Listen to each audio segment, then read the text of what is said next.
It's Halloween. Well, okay, it's just October, but if you're like me, you love the holiday so much that you celebrate the entire month. Decorations go up on the first day, Misfits blasts from your car stereo, you get to work on your costume, and most importantly, a long list of horror movies begins to play. We turn your television into Monster Vision. Every Saturday at 3 p.m. Eastern on TNT. In my humble yet correct opinion, we're in a horror movie renaissance right now. It Follows, Get Out, Us, The Babadook, Oculus, Sinister, You're Next, The Cabin in the Woods, Insidious, The Witch, A Quiet Place, Don't Breathe, The It Remake, The Woman in Black, Crimson Peak, It Comes at Night, Bone Tomahawk, VHS, The Troll Hunter, 10 Cloverfield Lane, parodies like Tucker and Dale vs. Evil and What We Do in the Shadows, even non-horror monster movies like The Shape of Water, which won a Best Picture Oscar, have all come out in the past decade. Even movies I don't personally enjoy, like the Conjuring cinematic universe, prove that horror is more commercially successful than it's been in a while. But sometimes on Halloween you want to revisit the classics, the hidden gems, the so bad it's goods, the old favorites, the ones you've been sleeping on. Maybe you're like me and you get way too excited and you end up watching every movie in the Halloween franchise before October even starts, so you have to go back even further. Maybe your copy of Nosferatu is like mine and is aligned wrong, so you have to go back even further than that. As a last resort to get my horror movie fix, I'm going to take a look at the first horror movies ever made. Every one made before the year 1900, in roughly chronological order. Let's take a look at how they influenced the movies to come and see if any of them still hold up. The movies I'll be looking at are all in the public domain, so you can find each of them on YouTube for free legally if you want to see any by yourself without my commentary. We'll also be skipping lost films since they aren't available, as interesting as some of them probably were. Movies were in their infancy, so they were very short back then, meaning we can get through a lot of these quickly. Oh, and many movies at the time weren't necessarily intentionally scary, but I'll still be including a few magic trick films, which were common at the time, and some other genres as well, as long as I find them sufficiently spooky or Halloweeny. For instance, our first film, The Execution of Mary Queen of Scots, aka The Execution of Mary Stuart. This film features what is considered the first ever special effect, which happens to be a decapitation, realized through an editing trick. They cut to the same shot with the actors all standing in the same positions, but with Mary replaced by a dummy with a removable head. While Mary Queen of Scots was executed over 300 years prior to this film being made, and in a much more brutal fashion than depicted here, you have to imagine this was pretty shocking for audiences at the time. Even if they could spot the cut, it was easily the most violent thing ever put to film then. The film was produced by everyone's favorite light bulb inventor and elephant killer, Thomas Edison. And it may be the first film to use actual trained actors, using male stage actors for every role like an old Shakespeare play. I give it a mini Tootsie Roll. It's short and sweet. And we shall have peace. The arrival of a train at La Chautat Station? I think that's right. The arrival of a train at La Chautat Station. This one is by no definition a horror movie, but there's an urban legend surrounding the film that you may have heard, which I'll get to in a moment. The film was directed by the Lumiere brothers, Auguste and Louis. Louis?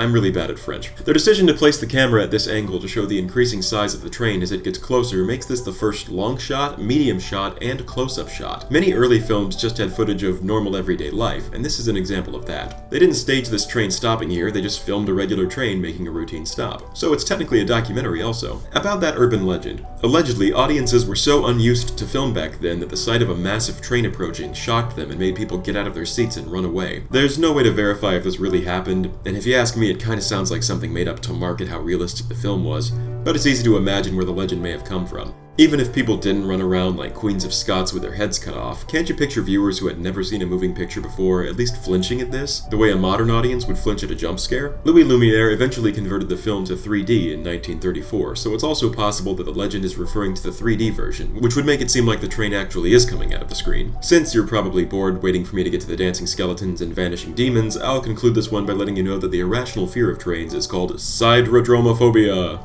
I rate this film as 1 box of raisins, but I was the kid who liked raisins.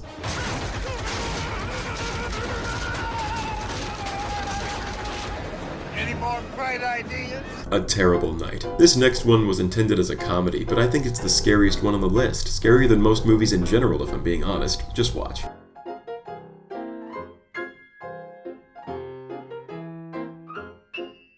You see what I mean? And I like insects. I think they're cute and usually don't mind touching them, but a giant one too big to easily put outside, in my bed while I sleep, is a horrifying idea. This was directed by Georges Méliès, and stars him as well. It's one of the first comedies, and interestingly, was filmed outside, using the sun for light and simple hanging cloth for the wall. This gets a Mary Jane peanut butter kiss, since it's hard to finish.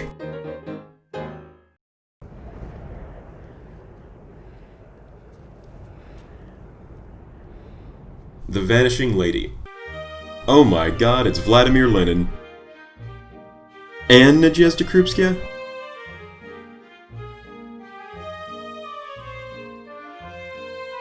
Oh, it looks like they're gonna house train her.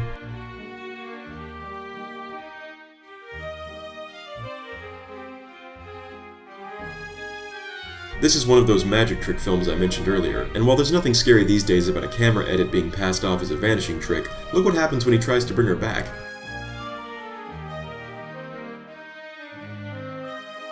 I genuinely can't tell if this is part of the magician's act, meaning the character of the magician purposefully conjures the skeleton to surprise the audience, or if we as viewers are meant to believe this magician failed at first and only got it right the second time. Either way, I think it's very funny that this magical character can summon a fully formed human skeleton, either out of thin air or from the body of the woman he vanished, but he needs to conceal an area with a sheet to summon the whole person. You thought Doctor Strange's tablecloth was special? Can his wizard fabric flesh up some bones and make people disappear? Didn't think so. This is another film directed by and starring Georges Méliès, based on a magic act that would use trapdoors to make the necessary changes behind the sheet. With the power of editing, Méliès no longer needs the trapdoors, which is why the character covers the floor with a sheet at the beginning. This one gets a box of nerds, with 2 flavors. Good stuff. Did you hear me? I think he's going into shock.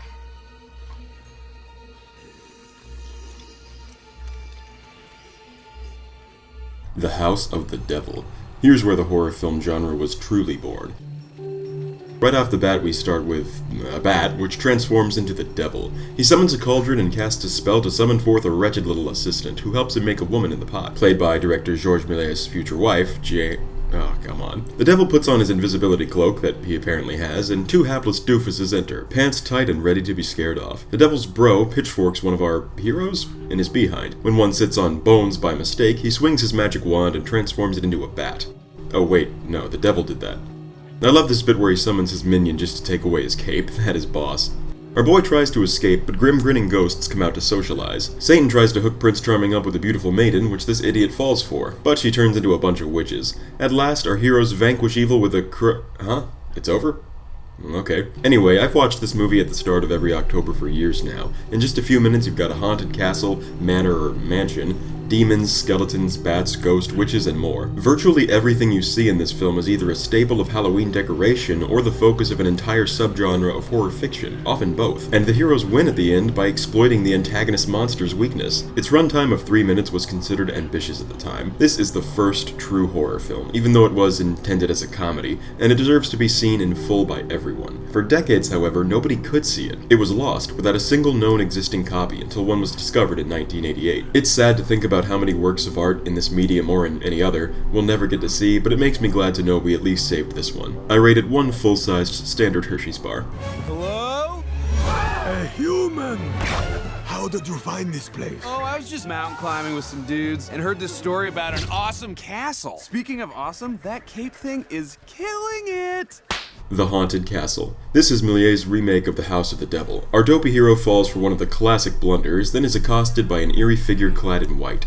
I don't know if this is supposed to be a ghost or just a person in scary clothing. They turn into bones, then a stationary man in a suit of knight armor. I don't know, maybe this is where Arthur from Ghosts and Goblins started his career. Finally, our hero faces the devil, who blocks his exit with a ghost. While it feels like some footage is missing, the ending we're left with accidentally invented another important horror element, the final scare. Rather than having the good guys win, something reveals at the very end that the danger isn't over yet. Still, this remake isn't nearly as inventive or fun as the original, at least the surviving footage isn't. You may be wondering how and why this is in color. Well, in this case, the color was added an indeterminate amount of time after the movie's original release, with colorists hand-painting each frame, a technique that was used pretty widely in early film. This was the first time Georges Méliès' company used it. I give this one a fruitsy roll, since it's short and sweet like the first movie we discussed, but also has some color to it.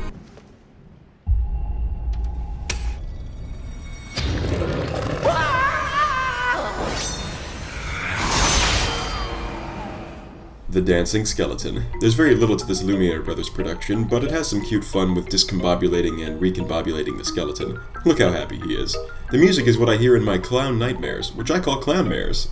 Or night clowns. I found a cool article on Medium.com detailing how this is a deep expression of death as something to be mocked rather than feared. I don't know about all that. One sweet tart. Moving on. And since I am dead, I can take off my head to recite Shakespearean quotations.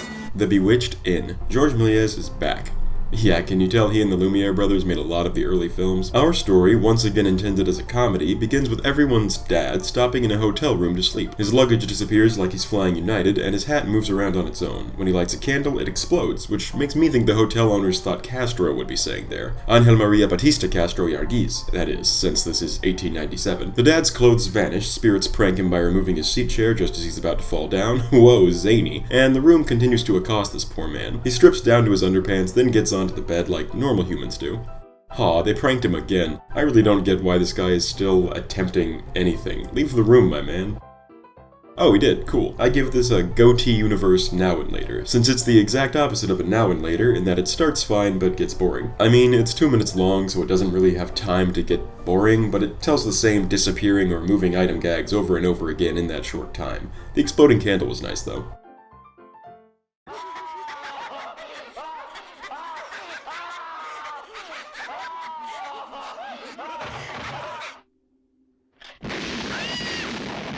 The X-Ray Fiend. This one, directed by George Albert Smith, starts as a sweet romance with a guy with one of those hats from The Music Man courting a woman. A man points an X-ray projector at them and everything dark and scary in your repressed child brain comes to life. The skeleton costumes look more like they have alien skulls than real bones, which makes it even more disturbing. The black and white colors make the umbrella frame look like it's made of bones itself, which is about as metal as an umbrella is ever going to get. The X-ray guy just leaves, and Dick from the Dover Boys says or does something that offends the woman, who brushes him off. At first I thought the characters were actors or models knowingly posing or performing so their X-rays can be observed. But the way she rejects him after the X-ray stops means they were having a real encounter and didn't know they were being X-rayed, which is realistic, by the way, since your X-ray can only be seen on a screen. You don't become see-through, although this movie gets X-rays wrong in every other conceivable way, so who cares? Anyway, that brings me to the title of this film. Sometimes it's just called X-rays, but the X-Ray Fiend? Does this guy with a huge X-ray projector just go around spying on couples while he bombards them with radiation so he can see their skeletons? That's like Buffalo Bill Freaky Fred levels of discomforting. This one gets a whole bag of sour Skittles. It's a creative idea realized in a frightening way and leaves you with questions that have only unsettling potential answers, like good horror and candy should.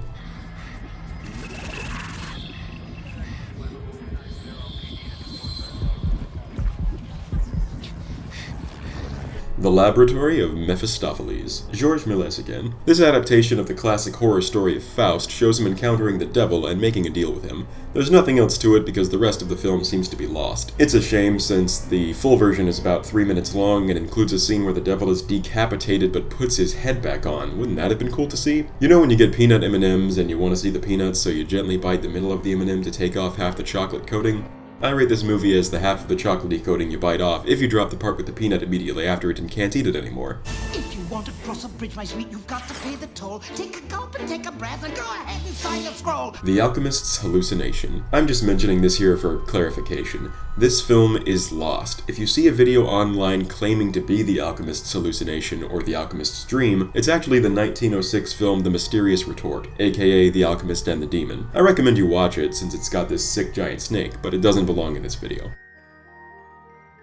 The Astronomer's Dream. Méliès again. It seems like astronomers are wizards. The astronomer wizard falls asleep and begins to dream up all manner of nutty things, my favorite of which is the first one, a little animation on his chalkboard.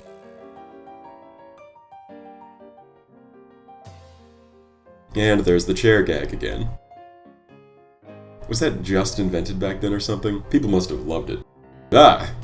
The man in the moon straight up eats his telescope. That freaks me out now. Imagine seeing that in 1898 when all anyone had to worry about was incredibly complicated national and international socio-political issues and a myriad of now nearly eliminated diseases. Never mind. By the way, I swear I wrote that part of the video in 2019. Anyway, the moon spits out something even more evil. Child clowns. The astronomer here does the moral thing to do and chucks the clown child like a bale of hay back into the ravenous gnashing teeth of the space monster. The moon turns into a rage comic meme and another recurring image appears, an enticing woman. The moon gets big again and eats out protagonist. eats our protagonist.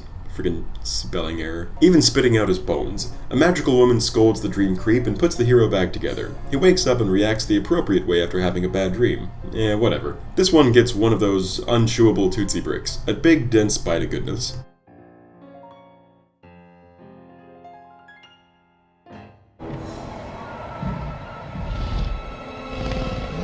Alex.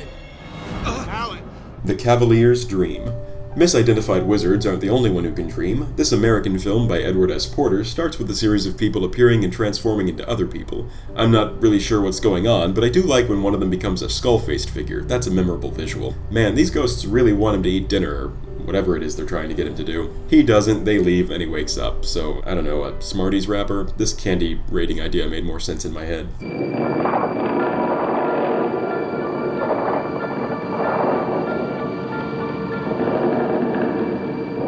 The Temptation of Saint Anthony, Georges Méliès again. The following is one of the first religious films ever made. Saint Anthony is busy doing monk stuff when a maiden appears and tempts him. Really? We're doing this again? Alright. At least this time it's a little different. There's maidens all over the place here. There's a maiden, that skull is a maiden, even the crucifix becomes a maiden. A powerfully affecting image in my opinion. An angel blesses Anthony for resisting the temptation of terrifying teleporting ladies, which doesn't really seem that hard to me, and all returns to normal. This isn't really a horror film, but magically vanishing and appearing scary people that you don't want in your house would be pretty scary in real life, and it employs the same trick edits as the other films, so I included it. It's a runt. A runt is technically a candy, and this is technically a horror movie in my eyes. Levitate it on your pillow, shake it like Jello makes it, and say hello. The Devil in a Convent. If you guessed this one is also directed by Méliès, then you get no prize. The Devil in a Convent is my favorite portrayal of the devil out of all of these movies. Look at this cool flight effect. He calls nuns to his presence before donning a disguise. He jump scares them away and conjures some gargoyles, which is strange since gargoyles exist to protect places of worship from evil, but who cares, they're cool. Then he summons some children and some demon and I hate it when these movies do that. The devil rides a giant frog, which is more adorable than it is evil looking, but the demons are all warded off when a member of the convent bears a crucifix at them. A few of them appear, but aren't enough to get rid of the devil himself. Satan is finally defeated when more priests, and children, summon a statue of Saint Michael, who terrifies Satan with an enormous spear. This one is pretty good. Weapon combat, creepy giant face, big ol' frog, good triumphs, trick photography, gargoyles, and an angel with a giant spear. Oh, and this movie is also possibly a metaphorical commentary on the Dreyfus Affair. A French political scandal that lasted from 1894 to 1906, in which the Jewish captain Alfred Dreyfus was sentenced to life imprisonment on Devil's Island. Don't worry, it's just a name. For bogus charges of treason by anti-Semitic military officials. In 1896, evidence came out that the real culprit was Major Ferdinand Walson Esterhazy, but the military suppressed the evidence and acquitted him while forging documents to justify additional convictions against Dreyfus, who was still on Devil's Island. What do they got there? Apes. But they're not so big. Until finally being exonerated in 1906. Méliès was in favor of Dreyfus's freedom, and even made one of the first film series to chronicle the affair from a pro-Dreyfus point of view, the Dreyfus Affair. Anyway, this is a whole handful of Hershey's Kisses in different flavors. She was a witch! Lies in your house of God? No wonder he has abandoned you. But we love you.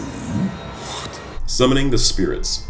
Here's another about a magician, and another film that was lost for a long time, until 2007. The magician brings up the gruesome visage of a terrifying demon clown thing, but makes all well when he replaces it with his intended subject. You guessed it, a maiden. Finally, the magician lets us all see another image of himself.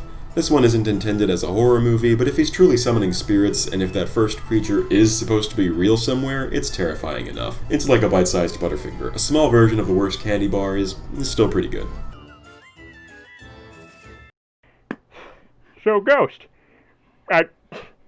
does your mom know you're gay?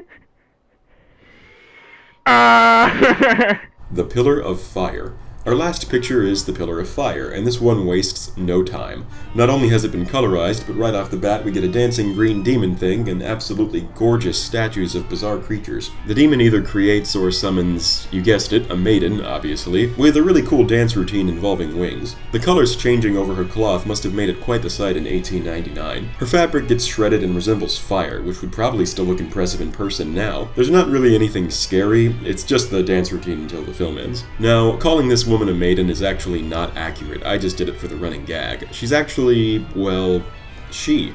This film is an adaptation of the novel She by H. Rider Haggard. The titular She is Aisha, a 2,000-year-old queen in Africa who bathes in magic fire to stay immortal. Overall, the movie is okay, but the book was better. Nah, I'm just kidding. This movie is a Starburst 2-pack with pink and red inside. All good.